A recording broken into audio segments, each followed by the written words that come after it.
Used to tell my mama that you were my favorite, and I don't think you ever knew me. It's like you're looking right through me, and I ain't even crying. I'm trying to get you back no more. After this we done for sure. Sometimes she's cold, she's got me so. Hi folks, Ryan O'Neill here with episode 2 of the Love in 3X podcast with my esteemed guest and interviewer, Obeji Williams. Today we're going to be discussing Just Don't Know, written by Troy Bowie and myself. So, let's get into it. BG's got questions, I've got answers. Word. So, Just Don't Know. This is the second act, correct? Yeah. Right. So, I know you as a rapper, hip-hopper before, you picked up a guitar and, started playing. Well, BG, you know me as a really bad bass singer in symphonic choir in high school before I picked up a pen. That's true. But yes, that's before true. I played guitar, you knew me as a rapper. That's true. And I'm looking for more of that bass voice in your songs. But this song is a little bit different in comparison to the other one as far as how it's produced and how it sounds sonically. And I would say it's a little bit more infused with hip-hop style, your hip-hop style. Hold that thought. I'm going to close the window. Yeah. I realize this is live and direct. We're not even going to edit that. We might edit that. Yeah. So, I know that, this song is more infused with your hip-hop style. Okay. Blue is basically you and a guitar, and you have the remix version of "I Love You Forever" is the original version. You talked about that, and that one is more of dance hall feel, and that's more experimental too. That we were talking about. Yeah. But tell us about this one. How did this one come about? So Just Don't Know. I was making a beat. I didn't consider myself a producer, or I'm now using the term digital composer. I didn't consider myself that. I wrote songs, or I covered other people's songs, and then I made the music around the songs, right? Like the major and minor stuff, produced the sounds around the song I wrote. But I was trying to dip my toe into producing, and so I cooked up the beat, as they say. I did some drums. I probably did the guitars first. Just had a chord progression in mind, and did the drums, and added a bunch of guitar things. And Troy came over, heard the beat, and wrote his part to it. I might even I'm using the phone to record. I have his voice note, and I'm gonna look through my laptop while we talk about this, because I might be able to find some things. Word. Cool. So it's you had in mind already, since you did produce the beat, that you was gonna do something more hip hop. Interesting, because I did the beat, and a lot of times when I make compositions, I don't know what to do on top of them. It's easy for me to write a song on a guitar and then make something around that. It's hard for me to make something and then put something on it. So I don't know what I plan on doing to it, and that's probably why I don't remember if I called Troy or what, but that's probably why Troy ended up writing the initial song. Yeah. Word. Yeah, man, that's cool. So a question I wanted to ask, what is maybe unique about this song? Ooh, I like unique. Compared to any other song I believe that I've heard you sing, is the upper register in which you're singing it in.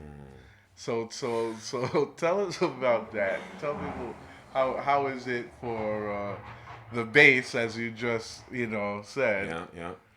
To be singing up in that level. It sucks. So I didn't write the song. I did not intend to sing the song. I think that's what BG's getting at. Troy wrote the song, and I don't know if you guys know Troy, but if you do, you know he has a beautiful voice. And oh, my dog is whining. Yeah, and he did this. You know, he wrote this verse and in his style, and it was cool. And I'm like, yeah, I'm gonna write a rap verse to this, and we're gonna do this song together. And when I asked Troy to record it, he wasn't interested in recording it, so I had to record it. I changed the melody a little bit because it was a little too high for me. I did she's lukewarm, makes the sun in December, and he does. I can't remember what he does anymore, but it's higher, and I'll mess it up, and it won't sound good. So I changed the melody a little bit to fit my voice better, and I changed some of the lyrics that like felt better with me singing them because Troy wrote them. That's more his personality, and I just changed some of the stuff that it fit myself better. So, you know, it was a challenge. I have a home studio, so I recorded it by myself, many takes, lots of tea, and other things, and yeah, I'm happy with how it came out. Cool. So you are a singer, rapper, a bunch of other things, but I want to get down to the songwriting. That's what I love. Right. I'm a songwriter. So you're definitely a songwriter, and you pride yourself to be a songwriter. Absolutely. So this song is interesting because is this the first song that you've like put out or sang and just, you know, other than I know you do covers like you said, but other than that, is this the first song that like somebody else mostly wrote and you know you're singing? Like how does that feel as a songwriter? Yeah, that's a good point. Yeah.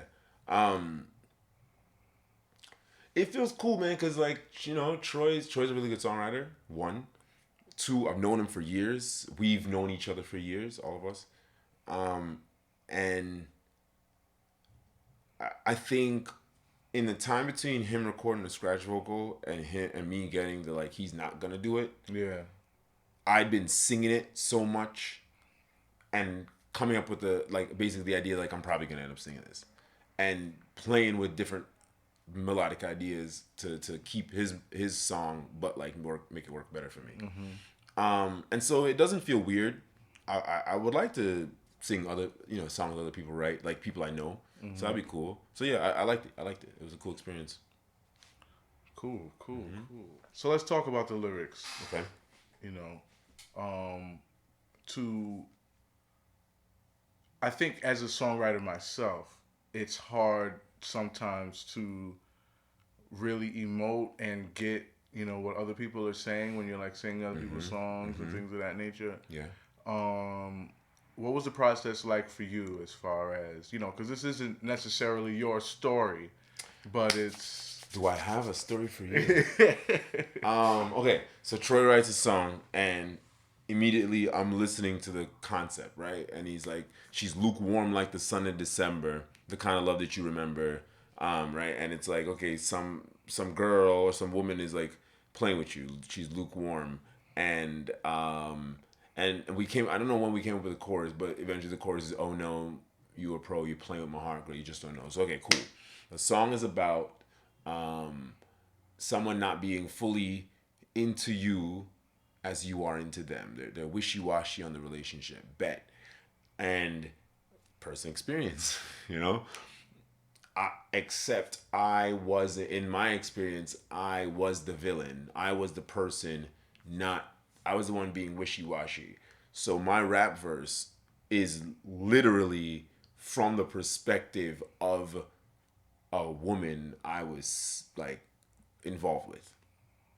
And so I don't say that in the song. It's me saying it, but I used what I thought she felt about me to write it, you know? Yeah.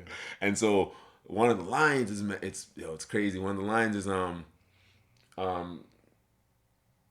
because I can't fight these urges. I gotta purge my phone instead. I wake up early on a Thursday laying next to you in bed again.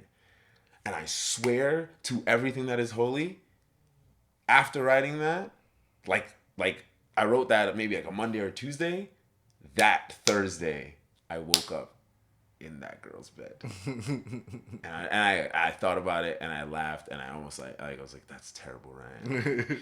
You're using this as like a, songwriting fodder. But yeah, I mean, like, I watched this St. Vincent masterclass the other day, and it was cool. I didn't learn much.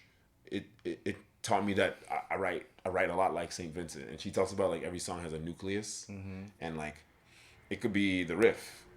For me, a lot of times the nucleus is like the topic, and that's how I write. Like I'm like, what is the song about? And I just keep coming back.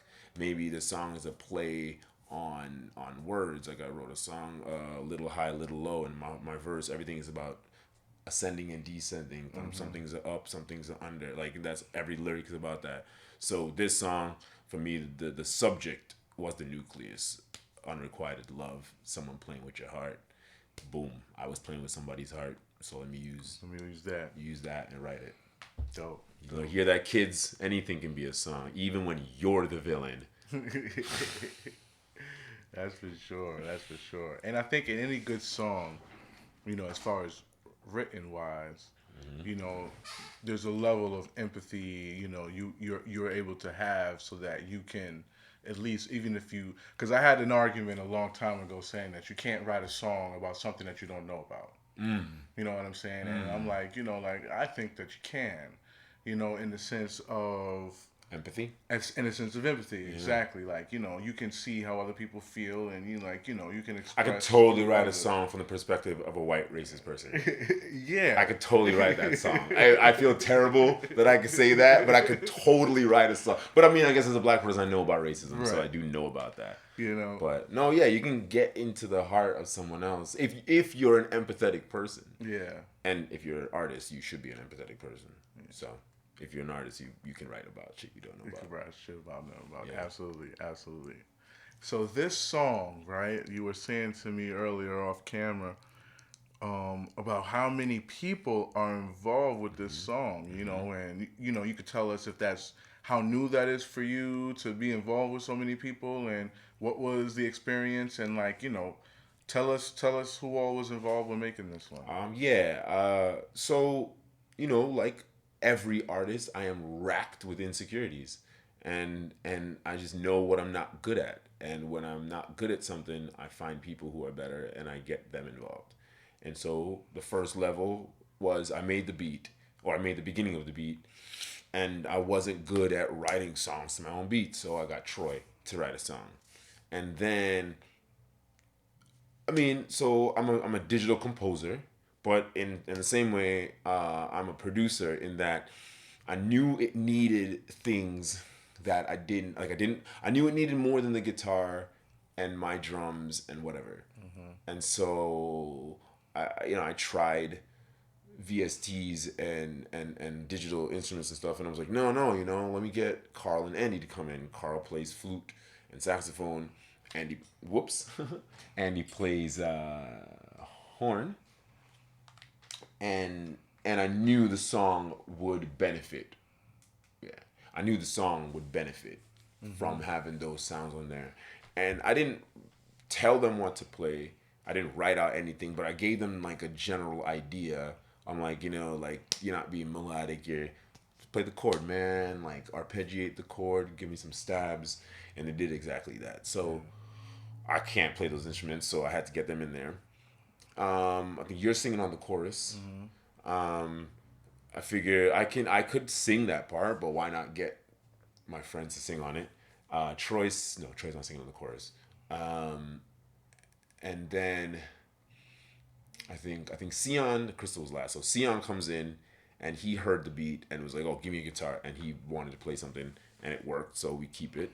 And then finally, I had the idea, because we have this like long vamp out, and I don't riff. I wish I could, and I thought it needed that. And Crystal Joy, who was really good at that, I was like, "Yo, can you get on here?" And because you're a woman, you have a female voice, you riff on like you'll be the woman, you'll be the girl we've been singing about the whole time. So your lyrics will be like, I do know, you girl, you just don't know. And she's like, "Nah, I know I'm fucking with you." And so.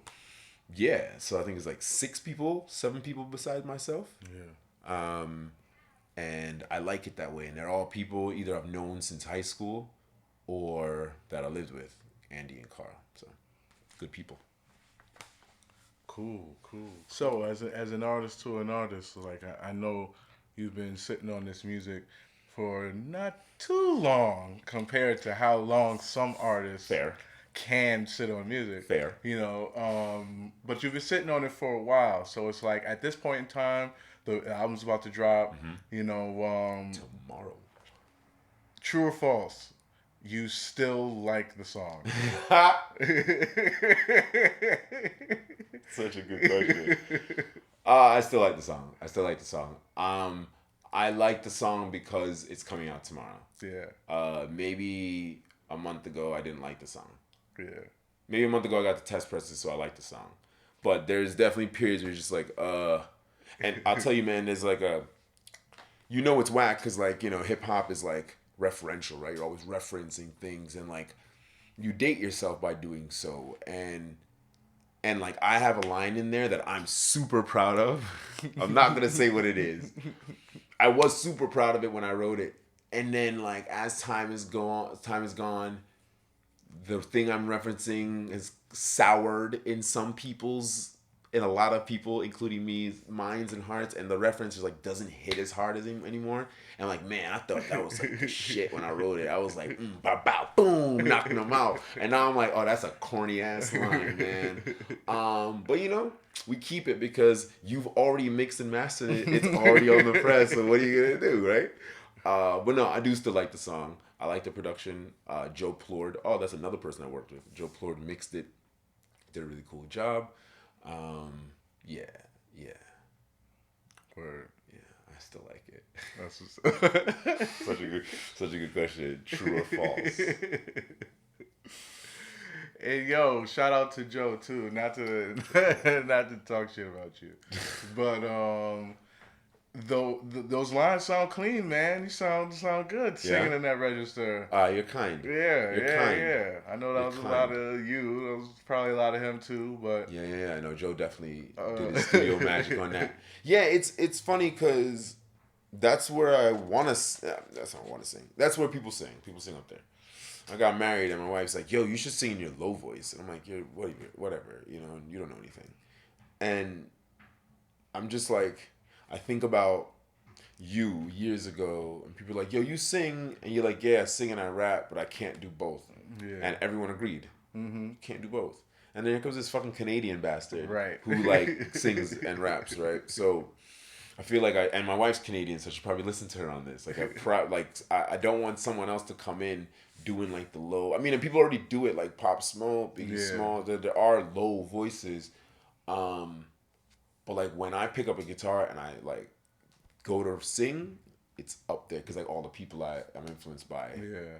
Even if it's like doesn't sound good, you know, even if it's like a strained high singing voice, I'm still like Dylan or something. I'm still influenced by that, and I like that sound. I'm like, oh, that's what this music is supposed to sound like. Yeah.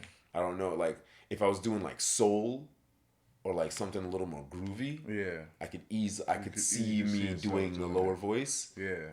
Which maybe I should check out. Like I don't do enough different genres. Let me check. But yeah, I don't know. Maybe. Well, I definitely think it's something to explore, you know, at some point in time in your musical journey, whenever you decide that is. Got a long time. But saying that, I will say, you know, and I wish he was here to tell the story himself, but I just think that it's funny and ironic. It has no point. I just think it's funny that the person, Troy, who wrote the song in his register that you're singing and that you feel is the natural singing, has also said that he wanted to have your voice. That's ridiculous. And he wanted to always sing low, and he thought that's what it was. That's ridiculous. Isn't that interesting? That's funny, yeah. No point or anything. Life, humans. Yeah, grass is always greener, man. Yeah. Grass is always greener. Yeah. Shout out to Troy Bowie. Word. Shout out, bro, man. Because that dude, like, how long did it take him to write this song? Seconds. I have the voice. I have it on my phone, and maybe I'll play some of it on the episode. Like after I can't play it live, but yeah, it's like you can hear him listen to the beat, and he's like, and he's like going, and yeah, it was no time. And then when I'm like, yo, we need a B section for a chorus. I don't want this one to be a loop.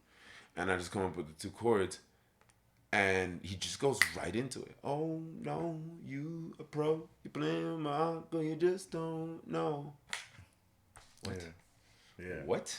Come on, man. Why are you so nice? Yeah. Why are you so nice with it? Like easy, quick. Where I stew over things. Now lyrically, I changed a couple things. I forget exactly which ones I changed. I'm a grammar nerd, and so like any kind of like I'll speak in Ebonics or whatever. I don't know what the fuck that word language is called. AAVE. I'll talk in that, but if I'm writing, my grammar is usually on point, or it's purposefully not. And because I didn't write it, it felt weird. Yeah. Like I don't sing in Ebonics or whatever. Right. So yeah, I changed some of his lyrics to fit standard English. He had one line about she's got me so fucked up, and I changed it to messed up. Yeah. And Crystal Joe was like, change it back to fucked up. My aunt's calling me. I'm gonna have to call her back. Yeah. So there are certain things I'm open to criticism on. Yeah. So I'm like, because I wasn't sure about that either, right? Like it's his lyric, I changed it, and there's one.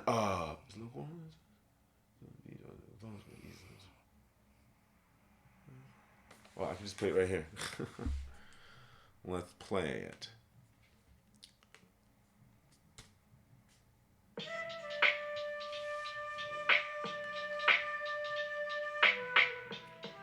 Just going back and forth, round and round.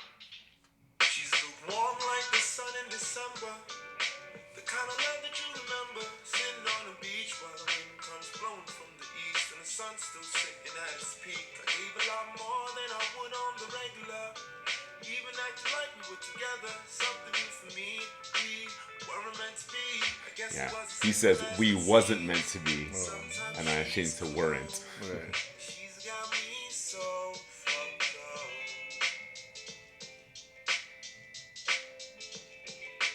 Done this before. It's getting so. And yeah, I kind of did like a sing talk kind of effect on it, which helped me sing it better.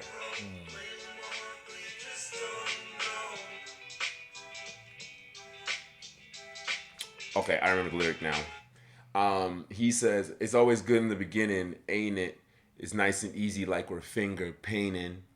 And Troy writes beautiful poetry, and he always has, and he has like these really nice pretty imagery and like beautiful sounding words, and like nice and easy like finger painting is actually a really good line actually. But I changed that to it's always good in the beginning, ain't it? Nothing but love, yeah, there's no complaining. And I don't know if I don't think my line is better. I think I like the way my line fit with me better. It might have been easier to sing. I mean, Might have been easier to sing too. Because that line sounds like it would have been tough too. Yeah, up there too. Yeah, Yeah, that could have been it. Because I remember that was one Crystal was like, "Oh no, I like the finger painting line because it is a good line. Like, yeah, nice and easy, like we finger painting." Yeah, but it's not so easy to say. Yeah. It's nice and easy, like this thing. It's a lot of up in there. Love, yeah, there's no complaining. Never thought that it would be this way. Yeah, I used to tell my mama that you were my favorite. That's a funny line. That's one on Troy. But yeah, man, I really do like this song. I still like my verse, even with that reference that's not super cool anymore. Maybe the contest will be. I've been thinking about doing a contest for the record.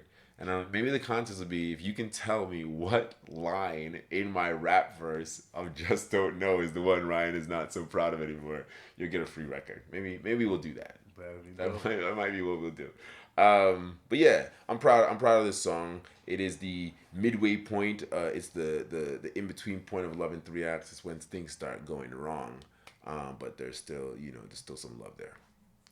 Proud of it. Word. Yeah, man, this is a nice tune. I think it's like the beginning of something else to explore for you as far as your sound goes. You know what I mean? Because Ryan O'Neal, the artist, it's like, you know, Where does he go? where does he go? You know what I mean? But This whole project. But that's dope though, because like, you know, you can go anywhere is the answer, anywhere you want to. And I mean, like, and as an artist, it sucks because, you know, we have to. A lot of times we get stuck in having to maintain what our fans want from us, and you know, things of that nature. All 6 of them. Thanks, guys. and sometimes it can be hard to really explore, you know, yourself, Right. you know, kind of thing. So, you know, I hope that you don't let, you know, anything stop you from at least doing that. And, you know, maybe it's some stuff that people don't get to hear until later down the line, you know what I mean, or something like that. But yeah, man, I like this tune. I like the vibe, and yeah, I'm excited for your project. Appreciate it, man. Well, I'm excited to share it with you guys. Thanks for joining. That was Love in 3 Acts episode 2. Just Don't Know. Obeji Williams. It's your boy Beach. Ryan O'Neal. Peace. One. Out. Oh no, you a pro. Play with my heart, though you just don't know.